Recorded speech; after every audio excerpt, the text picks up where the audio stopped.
क्या आप यकीन करेंगे कि डेड सी के किनारे आज भी ये सफेद गोले मिलते हैं? जब इन्हें जलाया जाता है तो इनमें से नीली आग निकलती है। ये वही पत्थर हैं जो 4000 साल पहले आसमान से कौमे लूत पर बरसाए गए थे। आज हम जानेंगे उस अजाब की कहानी जिसने इस जमीन को हमेशा के लिए मुर्दा बना दिया। दोस्तों, ये कहानी है एक ऐसे शहर की जिसे जमीन से उखाड़कर उल्टा पटक दिया गया।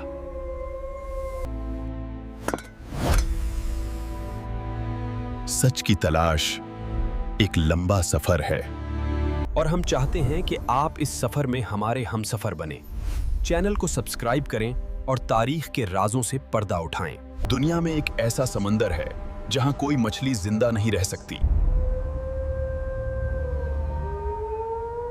कोई पौधा नहीं उगता। इसे डेड सी कहते हैं। यह दुनिया का सबसे निचला मुकाम है। यहां की हवा में आज भी एक अजीब सी वीरानी है। क्या आप जानते हैं कि हजारों साल पहले यहां एक हरा भरा शहर हुआ करता था? फिर ऐसा क्या हुआ कि जमीन का यह हिस्सा जहन्नुम बन गया? ये कहानी है कौमे लूत की। आज से करीब 4000 साल पहले ये जगह जन्नत की तरह खूबसूरत थी। यहाँ सदुम नाम का शहर आबाद था। यहाँ के लोग बहुत अमीर थे, मगर दौलत के नशे में वो इंसानियत भूल चुके थे। वो रास्तों को रोकते थे, मुसाफिरों को लूट लेते थे और उन पर जुल्म करते थे। लेकिन उनका सबसे बड़ा गुनाह वो था जो उनसे पहले दुनिया में किसी ने नहीं किया था। वो फितरत के खिलाफ थे। मर्दों ने औरतों को छोड़कर मर्दों से अपनी ख्वाहिश पूरी करना शुरू कर दिया था। अल्लाह ने उनकी हिदायत के लिए हजरत लूत को भेजा। लूत ने उन्हें समझाया, ऐ मेरी कौम, अल्लाह से डरो और इस बेहयाई को छोड़ दो। मगर वो लोग हंसे और बोले, लूत, अगर तुम इतने ही सच्चे हो तो ले आओ अल्लाह का अजाब। वो लोग नहीं सुधरे। आखिर अल्लाह का फैसला आ गया। अल्लाह ने 3 फरिश्तों को खूबसूरत इंसानों की शक्ल में भेजा। वो हजरत जिब्राइल, मिकाइल और इसराफील थे। लूत की बेटी ने जब इन खूबसूरत मेहमानों को देखा तो वो घबरा गई और दौड़कर अपने वालिद को बताया। लूत मेहमानों को देखकर परेशान हो गए। वो जानते थे कि उनकी कौम कितनी बुरी है। उन्होंने मेहमानों से कहा, आज का दिन बहुत मुश्किल है। यहाँ के लोग मुसाफिरों को नहीं छोड़ते। वो चुपके से उन्हें अपने घर ले गए ताकि किसी को खबर न हो। मगर घर का भेदी ही दुश्मन निकला। लूत की अपनी बीवी, जो ईमान नहीं लाई थी, उसने छत पर जाकर आग जलाई और लोगों को इशारा कर दिया कि घर में खूबसूरत मेहमान आए हैं। खबर आग की तरह फैली। पूरे शहर के बदमाश लूत के घर के बाहर जमा हो गए। उन्होंने दरवाजा तोड़ना शुरू कर दिया और चिल्लाए, ए लूत, अपने मेहमानों को हमारे हवाले करो। लूत बेबस थे। उन्होंने कहा, ऐ मेरी कौम, मुझे मेरे मेहमानों के सामने जलील मत करो। मगर उन पर शैतान सवार था।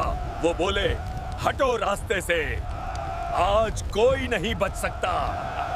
जब लूत बहुत मायूस हो गए तो मेहमानों ने कहा, ए लूत, डरो मत, हम इंसान नहीं। जिब्राइल ने अपना एक पर लोगों की तरफ मारा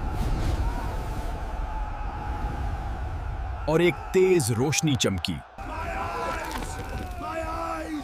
वो सब के सब अंधे हो गए। वो दीवारों को टटोलने लगे, मगर उन्हें रास्ता नहीं मिला।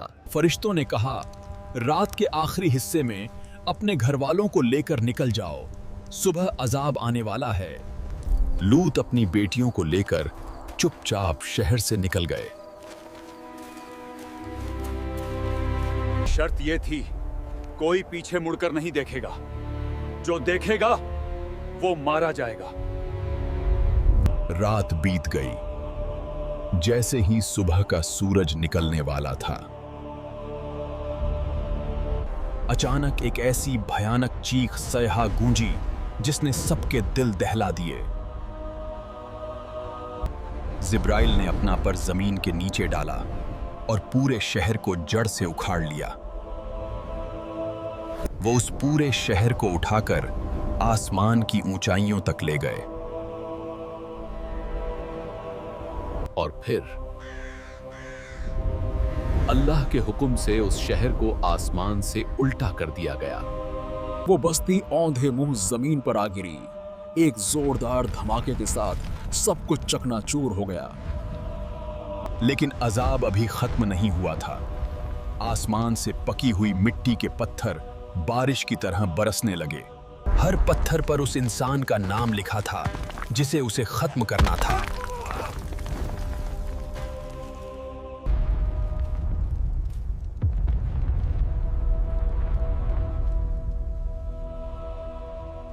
वो उसी वक्त पत्थर की बन गई। आज भी वो चट्टान वहां मौजूद है। वहां सिर्फ धुआं और तबाही का मंजर बाकी रह गया। उस जगह को जमीन के अंदर इतना धंसा दिया गया कि वो दुनिया का सबसे निचला हिस्सा बन गया। आर्कियोलॉजिस्ट को यहां से जो सल्फर बॉल्स मिले हैं वो साबित करते हैं कि यहां आसमान से आग बरसी थी।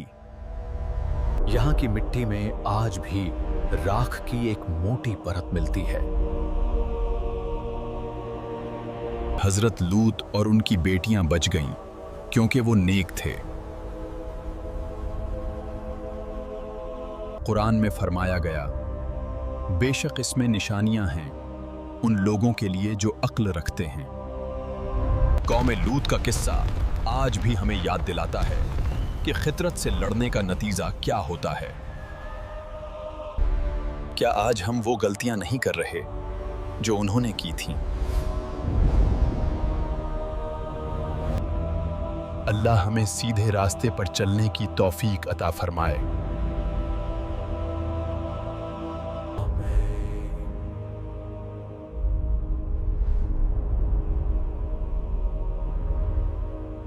अगर आपको ये वीडियो पसंद आई तो लाइक करें और शेयर जरूर करें।